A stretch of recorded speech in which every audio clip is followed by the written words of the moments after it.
Hello, this is Jared Nemi with a replacement slide from the statistical modeling lecture that I uploaded earlier.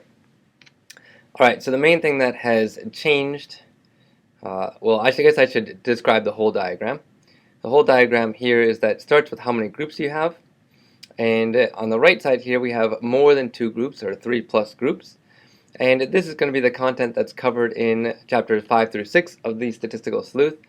But basically the idea is that if you have normal data or you can transform to normality, you can use an ANOVA, and if not, use the non-parametric Kruskal-Wallis test.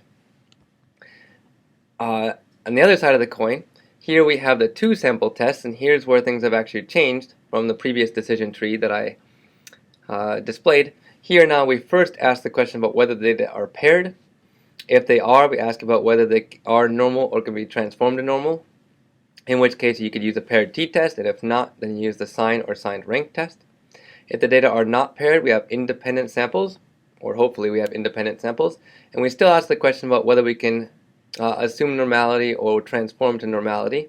If we cannot, we use the rank sum test. If we can, there's a question about whether or not the variances are equal in those two populations. If they are, we use a 2-sample t-test, and if not, we can use Welch's t-test. So hopefully this diagram is a bit more self-explanatory, a little bit less confusing than the previous diagram. Thanks.